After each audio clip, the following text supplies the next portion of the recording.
우리가 계시록 1장, 2장, 3장을 통해서 에서보도 사릴라라고 하는 7개 교회를 향한 주님의 말씀을 잘 들었습니다. 서론까지 합치면 2달 이상이 지났고 이제 석 달째 되는 요한계시록 수업하는 시간이 됩니다. 그리고 벌써 석 달 나갔는데 이제 4장 왔는데 오늘도 몇 절을 할지 모르겠습니다. 오늘 4장 1절부터 11절 가운데 시간 되는 데까지는 한쪽을 보시면서 은혜를 나누고자 합니다. 하나님은 우리 아버지가 되십니다. 어떤 아버지시냐면 우리를 사랑하신 아버지가 되십니다. 그래서 독생성자 예수 그리스도 한 분밖에 없으신 독생자를 기꺼이 죽음의 자리에 내어 놓으실 정도로 우리를 사랑하신 분이십니다. 여러분이 예수님께서 이 땅에 오셨는데 이 땅에 오신 여러 가지 목적이 있는데 그 중에 하나가 뭐냐면 악한 영들을 물리치기 위해 오셨습니다. 앞서 말씀드렸던 니고데만을 아주 강하게 처단하시고 오셨습니다. 그래서 우리를 악한 영들을 우리 앞에서 다 물리치기도 하시고 우리를 천국까지 인도해 가시는 분도 하나님이십니다. 우리가 이런 소중한 아버지에게 어떤 감사의 마음을 표해야 될까? 연구하는 삶을 사는 것이 마땅한 양자들, 우리 하나님의 자녀들은 우리들의 처세라고 생각이 듭니다. 그러면 오늘 이 본문의 말씀을 통해서 하나님은 무엇을 받기를 원하십니까? 과연 하나님께 어떤 것을 드리는 것이 진짜 잘 섬기는 성도의 모습일까? 그들을 살펴보는 시간을 갖기로 할 텐데 아마 거기까지 못 갈 것 같은 생각이 들긴 합니다. 그 목표로 두고 오늘과 또 다음 시간까지 이어서 그 해답을 찾아보시기를 바랍니다. 자, 1절에 이렇게 시작합니다. 이 일 후에 내가 보니, 지금 사도 요한이 하는 걸 말합니다. 앞에 7개 교회를 향해서 말씀을 전하는 모든 상황을 다 마치고 나서 보니 그렇게 어떤 일이 생기냐면 갑자기 하늘의 문이 열리게 됩니다. 그런데 하늘의 문이 쫙 열리면서 내가 지난번에 들었던 그 음성이 들립니다. 내게 말하던 나팔 소리 같은 큰 음성이 나한테 들렸어. 그 음성이 들렸는데 그 음성의 내용이 뭐냐면 사도 요한아 이리로 올라오라는 것이었습니다. 그러면서 내가 너에게 너를 부른 목적이 있는데 앞으로 마땅히 일어날 일들을 너에게 보여주겠다. 이렇게 말씀을 하십니다. 우리가 잘 아는 것처럼 구약 성경은 오실 예수님에 대한 예언의 시입니다. 신약은 오신 예수님에 대한 얘기예요. 그리고 계시기 때문에 또 중간 중간이 있지만 다시 오실 예수님을 두고 쓴 책이 바로 구약과 신약 성경입니다. 그래서 다시 앞으로 되어질 일에 대해서 말씀해 주시고 계신 책이 바로 계시록이어서 앞으로 일어날 일들을 어떻게 말이죠? 마땅히 일어날 일들을 너에게 내가 보여주려고 하니 이리 올라오너라 라고 말씀을 하십니다. 무슨 문이 열렸어요? 하늘에 열린 문. 하늘문이 열렸어요. 하늘에 열린 문은 어떤 문이에요? 천국에 들어가는 문이죠. 그리고 예수님께서 오른편 강도를 향해서 오늘 네가 나와 함께 낙원에 있을까 말씀하셨는데 그때 낙원의 문이 돼요. 하늘에 열린 문은 구원의 문이고 축복의 문이고 승리의 문이고 응답의 문이고 또 형통의 문이 될 줄로 믿습니다. 이 하늘의 문이 여러분 앞에 활짝같이 열려지기를 주의 이름으로 축복합니다. 하늘에 열린 문은 하나의 문으로 들어가는 천국문.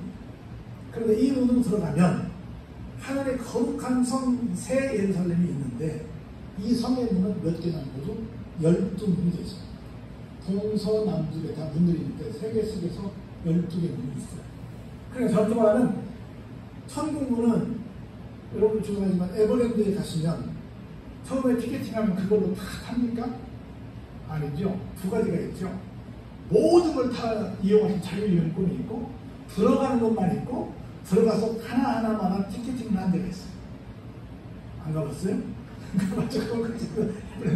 그렇게 티켓팅을 해요. 그것처럼 구원받아 가는 문이 있고 좀 전에 나오겠지만 그 다음 들어가는 또 하나의 문이 있는 거예요. 그걸 여러분들 머릿속에 넣고 한번 읽어보시기 바랍니다. 그래서 천국문과 성문은 다르기 때문에 이 문으로 들어가는 방법도 다릅니다. 그래서 천국문이 거룩한 성문은 천국문과 거룩한 성문은 다르기 때문에 여기에 들어가면 달라요. 믿음으로 들어갑니다. 우선 거기까지 들어가요. 근데 그 다음은 어떤 이야기냐? 바로 혼인잔치가 펼쳐진 특별한 장소 같습니다. 그래서 이따가 나오겠지만 하나님의 그 보좌가 있고 보좌 주변 사람이 있고 그리고 거기에 들어가는 사람이 있고 그 앞에 우리가 처음 들어가는 그 낙원의 문이 있어요. 눈이 많이 늘어나게 좀 보였으면 좋겠고요. 그 볼까요? 계시록 21장씩 앞으로 볼 건데 이런 말씀이 있어요. 크고 높은 성곽이 있고 12문이 있는데 12천사가 있고 그 문들 위에 이름이 썼으니 이스라엘 자손 12지파의 이름이다. 동편에 세 문, 북편에 세 문, 남편에 세 문, 서편에 세 문이 있다. 이렇게 기록되어 있어요. 여러분 기억하실 겁니다. 그래서 하여튼 그냥 들어가는 첫 번째 문과 혼인잔치가 펼쳐지는 그 문이 있는데 한번 볼까요? 내가 곧 성령의 감동되었다. 여러분들 어떤 순간이고 성령께서 내 안에서 역사하시지 않으면 하나님의 말씀이 깨달아지지 않습니다. 지금도 여러분들 주제에서 계속 그걸 일루미네이션을 보는데 성령께서 제 조명을 통해서 여러분들에게 계속 이 말씀이 깨달아지게 하고 있기 때문에 여러분들이 알아들으시는 것이지 여러분들이 세상적으로 공부를 많이 해서 알아들으시는 것은 절대로 아닙니다. 그리고 공부를 아무리 많이 하는 사람도 하나님 말씀이 안 들려요. 그러니까 무신론자가 되는 겁니다. 성령의 감동으로만 하나님의 말씀을 들을 수 있어요. 근데 보세요. 뭐라고 했는지 보라 하늘의 보좌를 펼쳐놨다. 그 보좌 위에 앉으신 이가 계신데 그분이 말씀하신다 라고 하는 거예요. 보좌에 앉으신 하나님. 그래서 이것은 하늘의 영계의 하늘이요 새 하늘이요 셋째 하늘이라고 합니다. 여러분이 아시는 것처럼 우리가 바울이 자기 고백을 하자면 내가 3층 천에 올라갔다는 말을 해요. 1층 천은 우리가 눈에 보이는 저 파란 하늘입니다. 이걸 영어로 스카이라고 해요. 2층 천은 천과 이 스카이 사이에 있는 중간 공중을 말해요. 이걸 영어로 스페이스라고 해요. 그리고 우리가 궁극적으로 가는 그 하늘은 영어로 헤븐이라고 해요. HEAVN. 그래서 스카이라는 하늘이 있고 스페이스라는 하늘이 있고 여기 공중문서에 자꾸 마귀가 있어요. 여기를 넘어가면 우리가 전국적으로 갈 바로 헤븐이라고 하는 것이죠. 그래서 바울이 내가 1층 천, 2층 천, 3층 천 다녀왔노라 이렇게 말합니다. 어떤 사람이라고 말하면 사실 누구 얘기했어요? 자기 얘기했어요. 그러다 때문에 막 까보니까 나도 사실은 이런 경험이 있었어 라고 얘기를 하게 됩니다. 하나님 아버지가 앉아 계신 그 하늘 보좌가 있는데 거기는 아무도 범접하지 못해요. 하나님만 가십니다. 그래서 저는 보세요. 쭉 나오는데 거기 어떤 말씀이 계속 이어져요? 앉으신 이의 모양이 뭐 같아요? 벽옥도 같고 홍보석 같기도 하고 또 무지개가 있어 보좌에 눌렸는데 그 모양이 무슨 보석이더라? 녹보석이 되더라. 쭉 이렇게 얘기해요. 그래서 아버지께서 그곳에 계신데 첫 번째 어떤 모양이냐면 지금의 아버지 하나님은 어떤 형체가 계세요? 안 계세요? 없습니다. 그런데 그곳에 가면 형체가 계시대요? 안 계시대요? 계시대요. 계시대요. 어떤 모습인지 몰라. 괜히 상상하면 이단됩니다. 어떤 모습인지 모르겠지만 계시다. 그 말은 우리와 함께 하시기 위해서 최대한 친이시지만 낮춰주신 모습을 확인해 볼 수 있는 겁니다. 그래서 보세요. 여기 벽옥이 있어요. 여러 색깔이 있어요. 하나님의 모양이 보석과 같은 모습이더라. 그 보석의 색깔은 뭐 이렇다 얘기하는 거예요. 우리는 어떤 뜻을 갖고 이걸 볼 수 있냐. 첫 번째는 벽옥이죠. 벽옥. 하나님의 파란색 은총을 다시 말해서 하나님의 사랑의 성품으로 구원하시는 하나님의 일이 나타난다.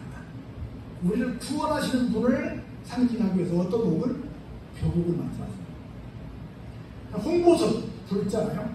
하나님의 붉은색 은총으로 하나님의 공의의 수영 성품으로 심판하시는 하나님의 일을 말합니다. 그러니까 절대로 누구를 편드시냐 공의롭게 심판하십니다. 녹보석은 하나님의 푸른색 은총으로 하나님의 생명의 성품이 나타나는데 이것은 어떤 생명이냐면 이터널 라이프로서 영생에 이르는 영생케 하신 하나님의 사역을 말합니다.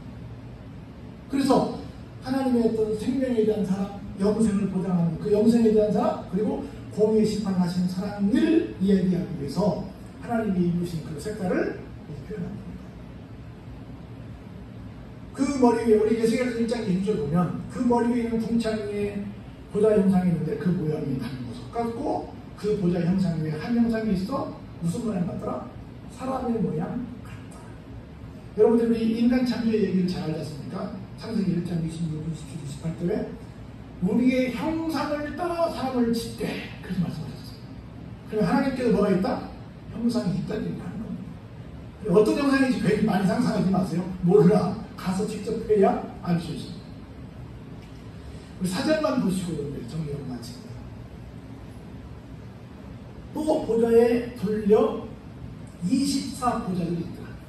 하나님이 앉아 계신 보좌, 아주 귀한 의자가 있고 그 주변에 또 뭐가 있더라고요? 24개 장로들이 보좌가 있는데 그 보좌들 위에 누가 있어요? 24 장로들이 무슨 옷을 입고 있어요? 흰 옷을 입고 있는데 그 머리는 다 뭘 썼어요? 금관을 쓰고 있더라. 그러니까 야 그러면 저보다 성과라서 하나님 보좌 우편에 양쪽 편에 앉으려면 일단 장로 정도 돼야 되겠네 이렇게 생각할 수 있을 것 같아요.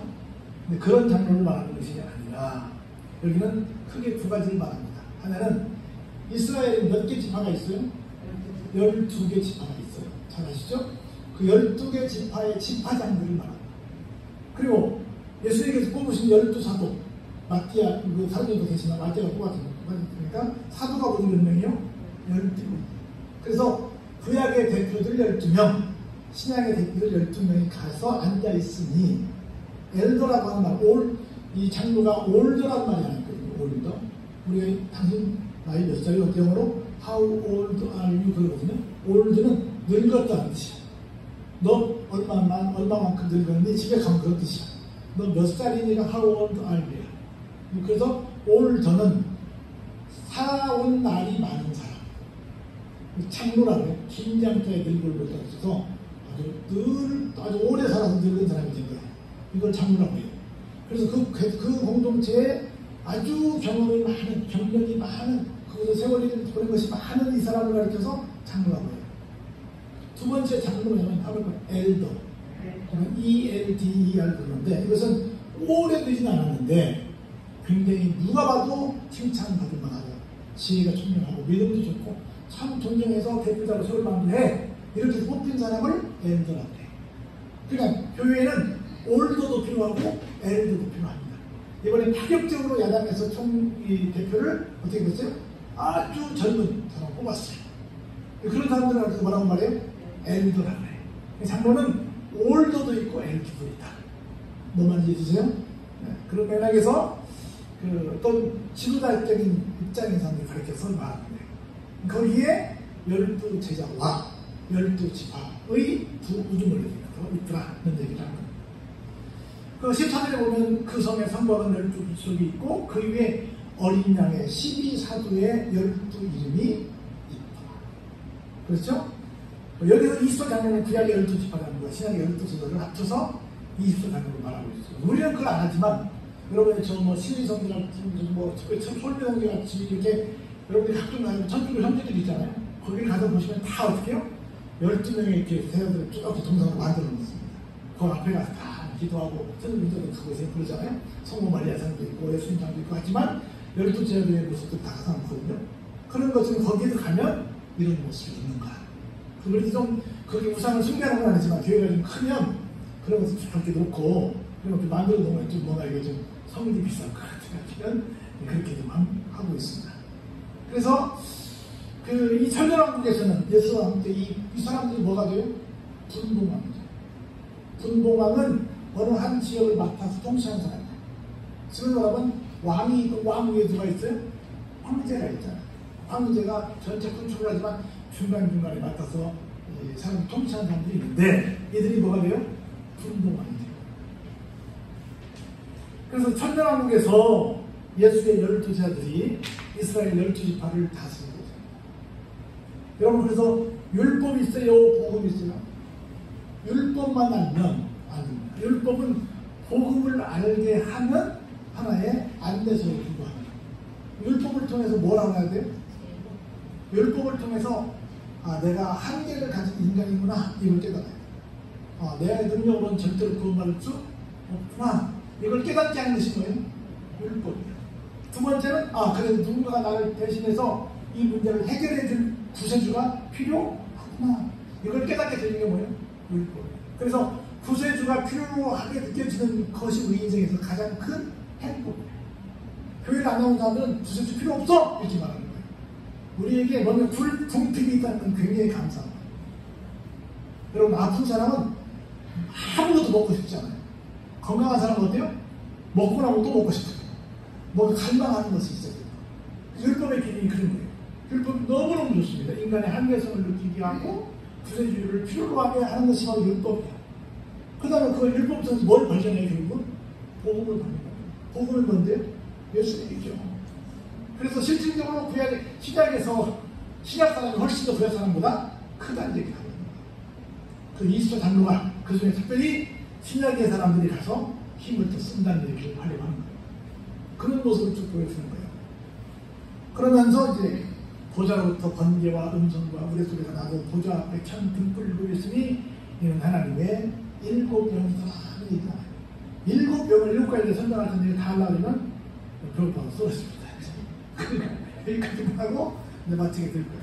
그래서 하나님께서 7개 교회에 대한 얘기를 쭉 해주고 난 다음에 하나님이 어떤 분이신지, 그곳에 어떤 모습으로 포진하고 있는지, 왜 그 사람들이 거기에 포진하고 있는지를 우리에게 소개하고 있는 내용이 바로 4장 1절부터 11절까지 말씀인데, 오늘은 저녁 조금 살펴봤습니다. 이걸 조금 다음번에 다시 한번 반복하면서 하나님의 7명이 어떤 명인가를 살펴보는 시간을 갖도록 하겠습니다. 우리가 지금 사실 먼저 천국을 한번 엿보고 있는 거예요. 누구 덕에? 사도 요한 덕에 한번 엿보고 있는 겁니다.